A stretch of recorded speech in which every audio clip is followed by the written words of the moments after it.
ଗୌର ଦାସଙ୍କର ଡାଇଲଗ୍। ଏ ବୋଉ ତୁ କେଉଁଠି ଅଛୁ ଲୋ ବୋଉ? ତୁ ଯେଉଁଠି ଥା ନା କାହିଁକି ଥରୁଟି ଆସି ଦେଖି ଚାଲ ବୋଉ। ତ ଯେଉଁ ପୁଅ ଅଜୁପିଟିରେ ତୁ ଟିକେ ଦାଗଟେ ବି ଦେଖାଉନା, ଆଜି ସେଇ ଅଜୁପିଟେ କେତେ ଛକ ବସିଛି ତୁ ଦେଖି ଯା। ଏ ବୋଉ ସତରେ ତୁ ଆସିଛୁ ବୋଉ? ମୁଁ ଜାଣିଥିଲି ପରା, ମୋ ଆଖିର ଲୁହ ଦେଖି ତୁ କେବେ ସହିପାରିବୁନି, ତୁ ବି କେବେ ରହିପାରିବୁନି କେଉଁଠି। ଏ ବୋଉ ବୋଉ ବାପା ଆସିଯିବେ କେବେ? ଅଜୁ ବାପା, ମୁଁ ତତେ ଗୋଟେ କଥା ପଚାରିବି, କହିବୁ? ଏ କ'ଣ କଥା କହୁଛନ୍ତି ବାପା? ଆପଣ ପଚାରିବେ, ମୁଁ କହିବିନି? କୁହନ୍ତୁ ବାପା କୁହନ୍ତୁ।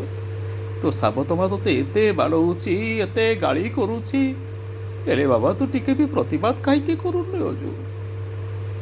ଆପଣ ଏ କ'ଣ କହୁଛନ୍ତି ବାପା? ମୋ ସାବତ ମା ମୋତେ ତେନ୍ତୁଳି ଛାଟରେ ବାଡ଼ଉଛି ବୋଲି ମୁଁ ପ୍ରତିବାଦ କରିବି? ନାଇଁ ବାପା ନାଇଁ।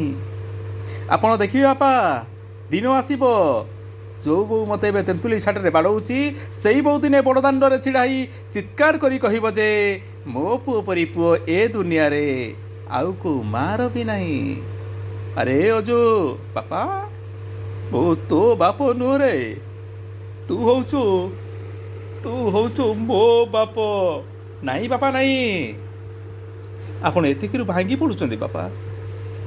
ଆପଣ ପରା ଦିନେ ଶିଖେଇଥିଲେ, କହିଥିଲେ ଅଜୁ ଜୀବନରେ ଏମିତି ଗୋଟେ ମଣିଷ ହୁଅ ଯେମିତି ତମକୁ ପାଇ ତମ ବାପା ମା କହନ୍ତୁ ଯେ ଆମ ପୁଅ ପରି ପୁଅ ଏ ଦୁନିଆରେ ଆଉ କେଉଁ ବାପା ମାଙ୍କର ବି ନଥାଉ। ଏମିତି ଗୋଟେ ଉଚ୍ଚ ଶିକ୍ଷା ଦେଉଥିବା ଜଣେ ଆଦର୍ଶ ଶିକ୍ଷକ, ସେ ଆଜି ଏତିକିରୁ ଭାଙ୍ଗି ପଡ଼ୁଛନ୍ତି ବାପା? ନାଇଁ ବାପା ନାଇଁ, ଆପଣ ଭାଙ୍ଗି ପଡ଼ନ୍ତୁନି ବାପା। ଆପଣ ଯଦି ଭାଙ୍ଗି ପଡ଼ିବେ ତାହେଲେ ଆପଣଙ୍କର ପୁଅ ଅଜୁଟା କ'ଣ କରିବ ବାପା? କ'ଣ କରିବ ଏ ଅଜୁଟା? ମରିଯିବ ଏ ଅଜୁଟା, ମରିଯିବ ବାପା, ମରିଯିବ।